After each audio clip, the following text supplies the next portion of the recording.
కోనసీమ తిరుమల వాడపల్లి వెంకటేశ్వర స్వామివారి ఆలయంలో హుండీల లెక్కింపు కార్యక్రమం నిర్వహించారు. శ్రీ వెంకటేశ్వర స్వామివారి, శ్రీ విశ్వేశ్వర స్వామివారి ఆలయ హుండీల నుంచి మొత్తం ₹1,19,58,204 ఆదాయంగా లభించింది.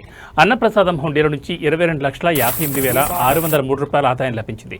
మొత్తం 28 రోజులకు గాను ₹1,42,00,000 ఆదాయంగా లభించినట్లు డిప్యూటీ కమిషనర్ నల్లం సూర్యచక్రధరరావు తెలిపారు.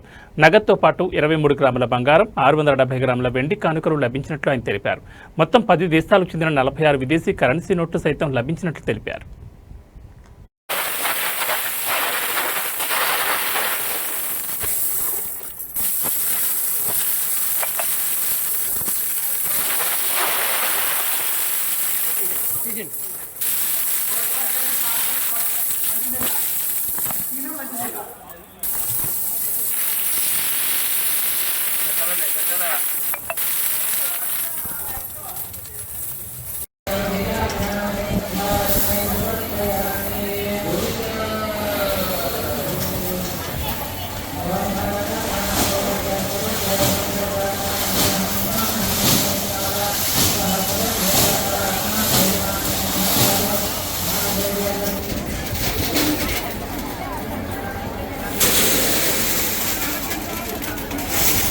వెంకటేశాయ మహా వాడపల్లి గ్రామంలో వేయించేస్తున్న వెంకటేశ్వర స్వామి దేవస్థానంలో 2 రోజులుగా హుండీలు తెరవగా మెయిన్ హుండీలు విశ్వస్వామి ఆలయంలో కలిపి ₹1,19,58,204 మరియు అన్నప్రసాదం నుండి ₹22,58,603 వెరసి మొత్తం ₹1,42,16,807 రావడం జరిగింది.